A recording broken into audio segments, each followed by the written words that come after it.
Hello all, it's the 25th of September 2016 and it's Dan here from Essex, United Kingdom. So you can see I'm in front of my wood store here and I've got some wood here ready for processing. I've got some processed wood here and some smaller bits here which are ready for processing.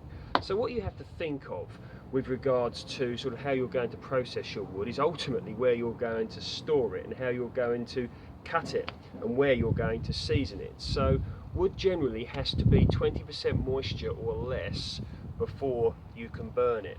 If you burn it, with more moisture content than this, you're more likely to get a tarred up chimney or flue and a higher chance of getting a chimney fire, which, trust me, you really do not want one of those. So I'll just give you an example here. Now you see this here, you can see this is clearly green.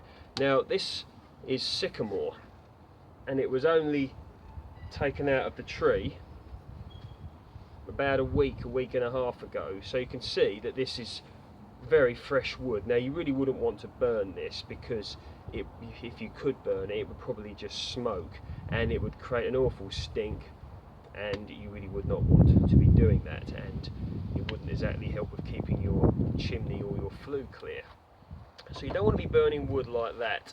Now I'll show you what I've got here. Let's find you a nice example. Okay, so if we look at this, you can see that this is very dry. Now this will be below 20% content of moisture. You can see that the bark is starting to crack. If you look there, you can see it's coming away. Now if you're not sure, you can always buy a tester which will tell you if the wood has got 20% moisture or less. Now I have heard some people say that you can have a few logs in there with sort of 25% moisture, but you want to be looking at 20% or less. Okay, so I'll show you how it works, my processing system here. Okay, so we'll start right at the beginning.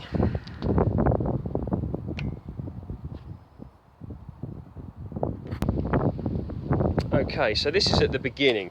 So basically all you can see is a big pile of wood here. When you want to see something fresh, have a look at this. These were some sort of ferns that were taken down. And you can see we've got some bits of ivy there. I won't be burning this pallet, I'm going to use that for something, but I'll just put that on the wood pile. So over here, look, you can see all of this wood that I've got to process. Now the pile was a lot bigger than this. So what I do is I simply have it placed here,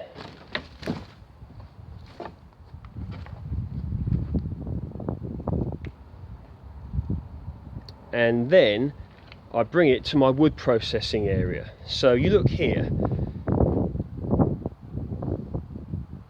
so you can see these are placed on a pallet, and what they do is they wait here until I can then bring them here onto my saw bench, which I then place them and chop them with a chainsaw. So you've got to be thinking how you're going to cut your wood.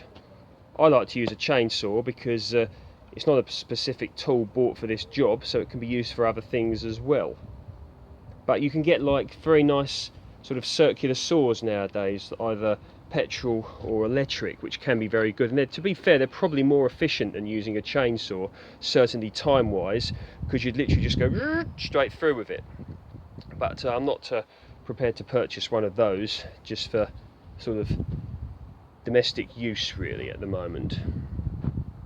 And when the wood is logged, it then gets put into the wood store. So you can see here what we've got.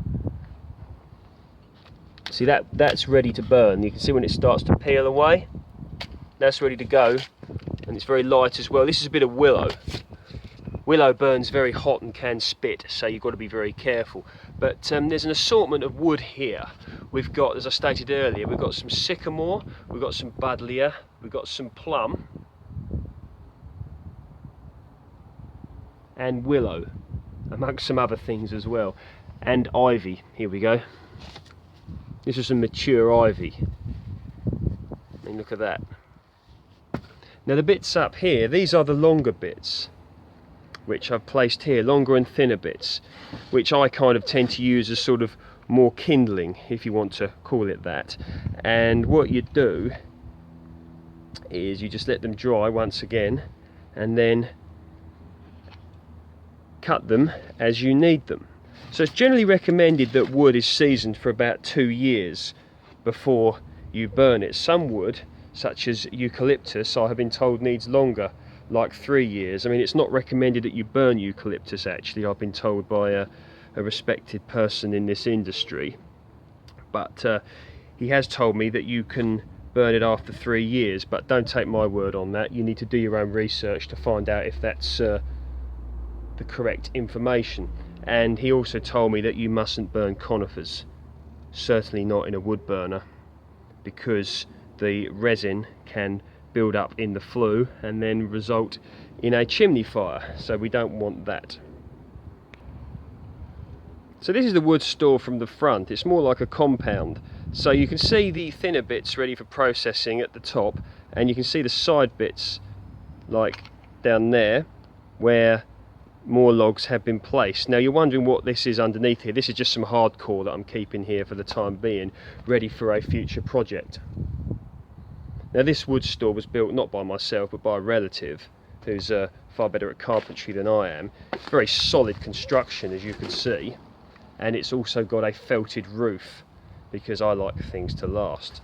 I mean, that really is very solid, and it's been treated as well with wood preservative by myself. I used Ronseal country oak, the same as what I used on the fence panels.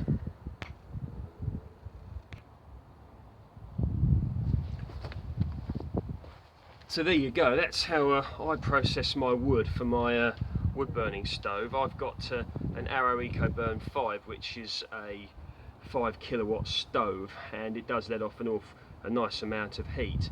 It's a multi-fuel stove as well, so you can put coal on there, so that's great. But this wood here, you know, certainly a lot of it is not ready to burn yet, and will not be ready to burn for 2 years. Some of it's ready to burn now, as I showed you earlier. So what you want to be doing is thinking about where you're going to store your wood if you are going to go into sort of wood burning in a bigger way. I mean, you can purchase these sort of small sort of wood stores, but you know, this is a purpose-built one basically to deal with an awful lot of wood, because if you purchase your wood, it can run, you know, can get rather expensive, but many people are quite happy to either give you, you know, their wood or give it to you at a reduced price, because quite simply they would have to find a way of getting rid of it if you don't put it to good use. So there we go, that's how I process my wood. What I'm going to be doing soon is doing a sort of review on the chainsaw that I use for this. I use a Stihl MS211, I believe it is, in order to cut the wood, which is a chainsaw. Stihl are very good, made in Germany, German company, 16-inch blade. So I'm going to be doing a review on that soon, and this is basically sort of part of my relative attempt at self-sufficiency. I mean, you know, the house does have central heating, but you know, if I can generate some of my own heat, that will not only help to reduce heating bills, it will also, you know, help to get rid of some of this wood, and we can use this as free heat as opposed to you know, just taking it away and it being wasted. Hope you've enjoyed that video. Speak soon.